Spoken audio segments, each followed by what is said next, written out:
Welcome to the Smarter Science of Slim, the scientifically proven program where you eat more and exercise less to burn fat and boost health. Eat smarter, exercise smarter, live better. I am so ready for that.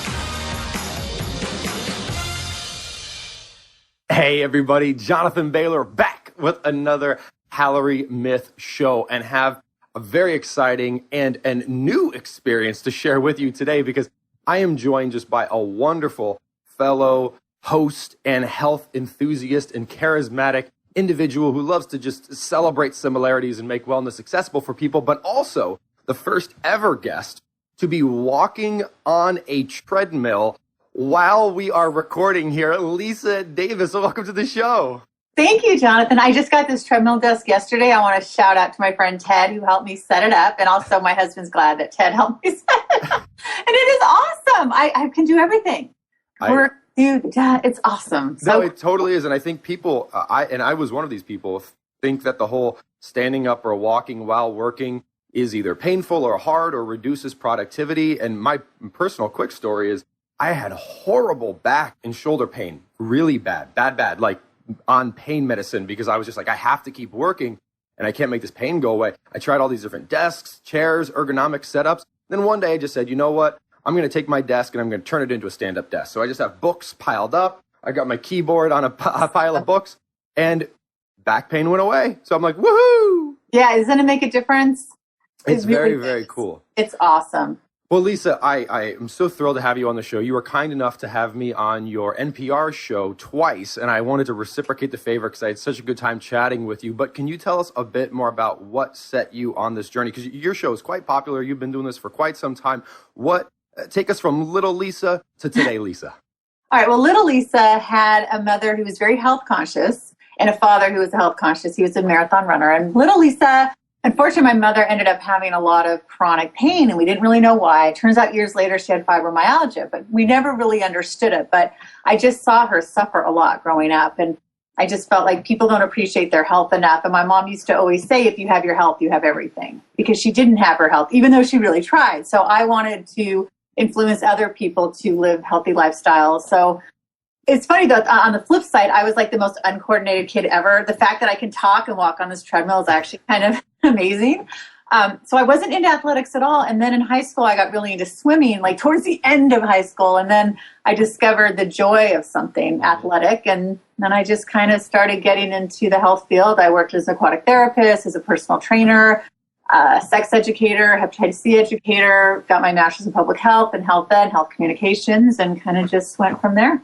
Well, and Lisa, you have a very diverse background in terms of health, but you've also in many ways climbed. There's a lot of people that are interested in health, but there's not a lot of people that are in the position you are in terms of your popularity and your radio show and stuff. How did you do that while doing everything else you have going on in your life? Well, it's interesting.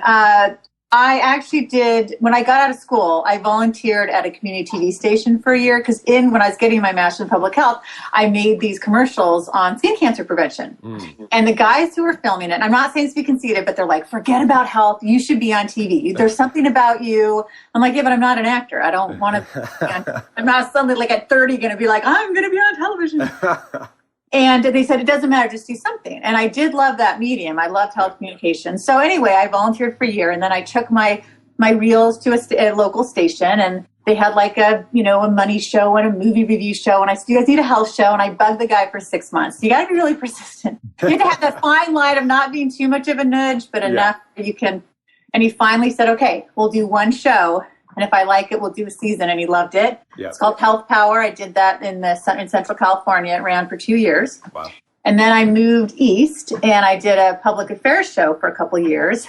And then a friend of mine said, hey, I know about this spot to get into radio. And I said, well, I never did radio, but I've done TV. And so I started doing that. And that was supposed to be like this small little community show. And I thought, I'm on radio. Why not start reaching out? Yeah. So it's like taking chances, right? I started calling celebrities, publicists, and some of them were like, who the heck are you? And but within a couple years now, it's like the same people you hear on Terry Gross and you see on Good Morning America, and all the other national shows are on my show. So I think for me, it was not taking no, or if I took no, step back, regroup, and just keep trying. Because it's tough. And that's where I was going to go next is like how I could imagine with any type of influencer, almost sales like job where you're trying to convince people of things, you're going to hear no a lot. Yeah. And it's not just like you can show up, go to the office, put in the time. It's very much like you have to be a self-starter. You have to be motivated. So what do you think it was about you or your approach that kept you going in the face of those no's and in the face of no one really helping you? It just had to be the Lisa Davis show. I mean, you had to make it happen. Yeah, exactly. Well, it's funny because I was talking to my best friend from childhood recently, and she said, someone asked me, how do you got into this? And I said, what did you do again? And I kind of just said what I said, but also like with It's Your Health Network, I'm the only one. Like I do everything, which is crazy. Like I should have a staff of about 50. And I also have a child with special needs, and I got a husband, and I got an old dog. And, it's hard to balance, but I don't know. I just felt like I want to get this word out, and I want to educate people because I just see people taking their health for granted. And I just keep thinking of my mother who died in her 50s, and she kind of just kept me going. That's something that's important to me. Lisa, I really want to unpack this because I was so honored to speak with you today and to actually get your face on camera because you mentioned you have a husband, you have a child with special needs, you have a professional career, and so often, right, the number one reason I hear, and I'm sure you hear as well, most people understand that their health is important. Most people understand that they don't want to have diabetes. They want to be around to see their children grow up. Yet they say that there's something about my life circumstance that makes this impossible. Usually from a time perspective, secondary excuse is money. You are a perfect example of if it means enough to you, you will find a way. How do you communicate that to people? God, that's a good question. Boy, Jonathan, I rarely get tripped up. I'm just persistent, but you're right. I mean, I think it depends. I mean, I have to be honest. So I am lucky. I have a husband who's incredibly supportive. Yeah. And he was there for me while I was building it and not really making a living. You know what I mean? So it's like you have to have some sort of support system in place. And so that really helped. But I do think people need to reach out more and try to find that time. Because people always say, well, I don't have the time. Well, you can get up super early. You can, carve that time, write it down in a book. And I know we've all heard these, and I feel bad that I have nothing original to add, but it's a tough question. I just think it's, like I said, for me, I have my mom in my head being like, keep going and help people who, like her. I mean, she just went from one illness to another and then died from ovarian cancer. I mean, in her 50s. Yeah. And I was only in my 20s, and we were just starting to get close because it was kind of rough growing up and being her caretaker. And then finally I'm like, oh, I'm in this good place with my mom. And then I'm like, oh, where is she? So I think when you have a loved one that passes sometimes, but then you see people who smoke, whose parents died from smoking. So you're like, what the hell heck are you doing? I mean, sorry, but I get so frustrated. What do you say to that when you see that? How do they not connect the dots? Lisa, I think you actually hit the nail on the head here, and this is something that I've been thinking about for a long time. And it's only people like you, I think, through their example that can really convince people of this, which is I believe personally, the reason individuals may often struggle to make healthy changes is because the motivation or the why inside is shallow or superficial. For example, if one's goal to change their body composition is to make the number on the scale go lower, or because society says you should be a size 8 instead of a size 16, that doesn't light a fire in you that will make you, that doesn't put such a deep yes inside of you that will make saying no to other things easy. And the thing that gets me excited is I see examples just like vegetarians or vegans, right? Like I'm not a vegetarian or a vegan, but that is a really hard thing to do. Being a vegan is super hard, but you have millions of people who do it and don't wake up in the morning like, oh my God, how am I going to be a vegan today? Like they just make it happen. And why? Because their why is so much deeper than like, society says I should be smaller. Like, No, that's really good. Well, I also have a daughter who has no brothers and sisters. And my husband and I, we've always taken good care of ourselves, but now we're like even more like I want to live to 110. I mean, I want to, because I had her late. I had her at 37. Wow. She's only 9. And I really want to be around, and it's so important to me. And I'm a size 12, by the way. And I still feel good about myself. I'm curvy, but I'm fit. Yeah. If you can, I think you can be both. I wouldn't mind Absolutely. shedding a little off the back. Good thing the cameras are not. But I do think you're right. The reasons have to go deeper. Yeah. Well, and Lisa, so you mentioned, hopefully this is okay to disclose, Sure. You mentioned that you had your child when you were 37. You Yes. mentioned that your child is 9. So I'm assuming that means you are how old? I'm 46. Well, you look fabulous for being 46. I was like, when I saw you on camera, because I've heard your voice a lot, but when I saw you on camera, I was like, oh, Lisa, yeah, she's in her early 30s. So props to you. Thank you. Someone the other day was like, how do you still look like you're in high school? And I'm thinking, I look better now than I did in high school. I couldn't get a date in high school, okay? Yeah. I had the braces, the frizzy hair. People tease me and call me olive oil because I used to slick it back in a braid because it was hideous. And I'm like, damn, now I wish I could go back in time. Anyway. But yeah, well, you're quite a look at yourself. Oh, well, thank you so much. Well, I too went through I wore braces for 5 years, so I had the glasses and the braces and all that fun stuff. Well, speaking of physical appearance, Lisa, you've been putting yourself out there for years. You're on the radio. You are obviously exude self-confidence without being cocky, which is a rare trait and one that I admire. Where do you think you get this confidence from? It's funny because I always grew up feeling like an ugly kid, just a nerdy kid, because I was so unathletic. I used to get picked on. Mm-hmm. And, you hear about, you got picked last for the sports. Not only did I get picked last, they would fight over who got stuck with me. Oh, no. And I went through kindergarten through high school with these same people. And it seemed like no matter what I did, it was like, oh, Lisa, she's kind of a loser. She doesn't know what I wasn't super smart. I wasn't super athletic. I was just kind of average, and my family life was chaotic. And I just kind of felt not really good about myself. And it wasn't until I left home and went to college that I kind of found myself and realized that I have a lot of gifts to offer and I'm a good person and I treat people well. And I don't know, it just kind of helped my confidence overall. Let's unpack that. You went to college and you found yourself. So was this freshman, sophomore, junior year? Did you go off to the Himalayan mountains and have an epiphany? Like what was that? Did you have an inflection point? No, not really. I think honestly it was I hate to say I loved my mother, but I was her caretaker, my sister and I. And I think having always this heaviness and then feeling like people at school didn't really get me. And I had my 2 best friends and they did.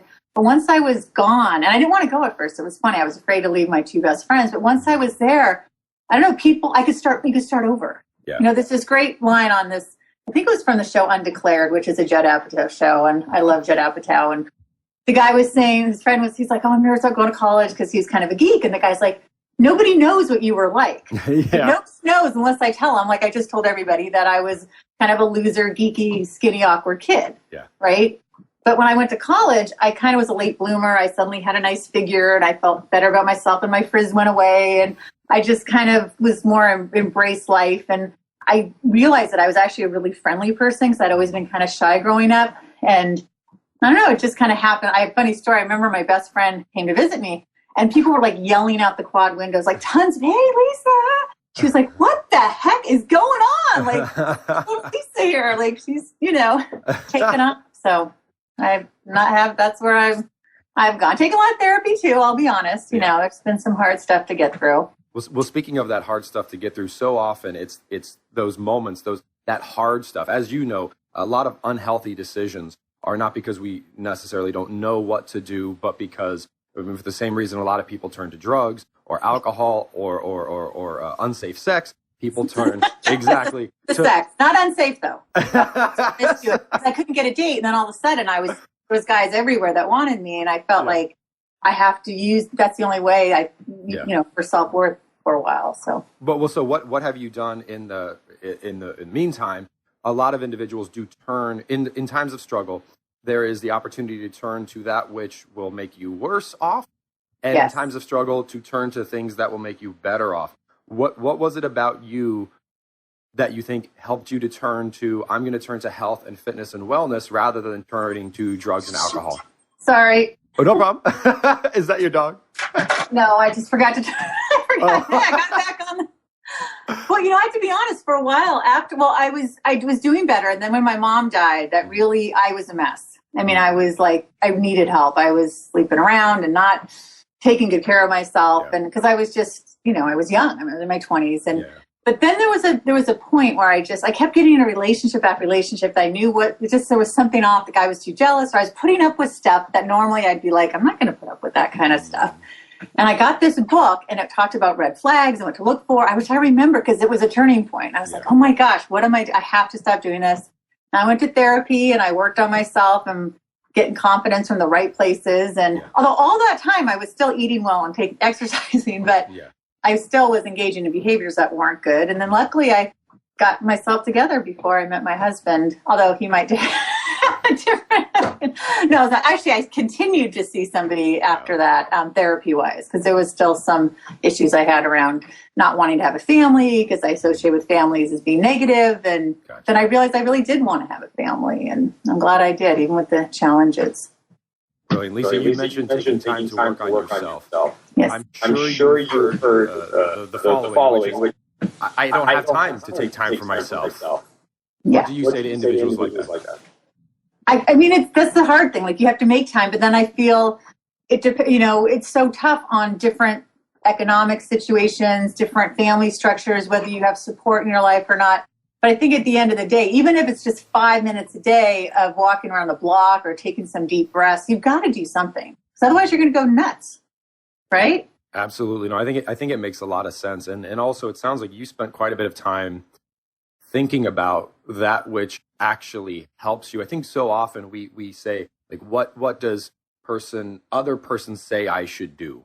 Or what does other person say is the most effective approach? And we can certainly use those to influence ourselves, but actually finding what actually helps us. I mean, it seems like you went through a trial and error period, and it without doing that, just thinking we're going to stumble upon the right answer is maybe a myth.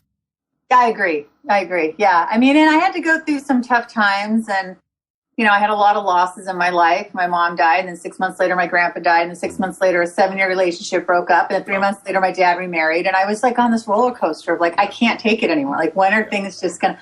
And I started getting that sort of, the shoe is always going to drop. When's the other shoe going to drop? And I lived this sort of fear for a while of what's next. And it's nicer now to be in a place of, there's ups and downs in life, but I'm not constantly like looking over my shoulder. Brilliant. Well, reaching this place of a more homeostasis, the light at the end of the tunnel, tell us a little bit about what you got going on now, what's coming up next, and where people can learn more about you and learn more about all this wellness activity you got going on. Right. Well, you can go to itsyourhealthnetwork.com. I have great interviews with people like you and Henry Winkler, and I just interviewed Tony Danza and Jennifer Beals and Ralph Macchio. It's kind of funny. I'm doing all these interviews of like skincare over 50 with Jennifer Beals and fitness over 50 with Ralph Macchio, and everyone's like, what? How are they over 50? That means I must be, oh my gosh, I'm almost over 50. I also on a show called Naturally Savvy, which is on Radio MD. You can listen to that on iTunes or iHeartRadio. You can also listen to Beauty Inside Out, which we're taking a hiatus from. That's also on on Radio MD. And I'm doing a new show called Give Cancer Attitude that plays on 1060 KRCN in Colorado. It reaches almost all Colorado Saturday mornings. I'm very excited. It's brand new, so I'm very busy. It's a little insane. Oh, well, just real quick. I love being busy, though. Absolutely. Busy with good stuff and meaningful stuff. So give us a list of URLs real quick. Just what are the URLs? Okay. Itsyourhealthnetwork.com. All right. RadioMD.com. Beautiful. And it's Lisa Davis, correct? Lisa Davis, yes. I love it. Lisa, well, this has been absolutely a pleasure. I hope we get an opportunity to chat again. I know we've just scratched the surface here. So thank you for your time, and thank you for your example, because it's through people like you that I think individuals can find inspiration and say, if Lisa can do this, I can do this. And that's really what we need more of. So thank you for being the change we want to see in the world. Well, thank you. You have a great show. I was about to say something else that was a little maybe on the edge of appropriate, so that's why I paused. No worries. Well, we will go off the air here shortly, and then you can say it. So how about that? All right, beautiful. Well, Lisa, again, thank you for joining us today. Listeners, I hope you enjoyed this wonderful conversation as much as I did, and please remember this week and every week after, eat smarter, exercise smarter, and live better. We'll chat with you soon. Bye-bye. Wait, don't stop listening yet. You can get fabulous free SANE recipes over at carriebrown.com. And don't forget your 100% free eating and exercise quick start program, as well as free fun, daily tips delivered right into your inbox at bailorgroup.com. That's BAILOR group.com.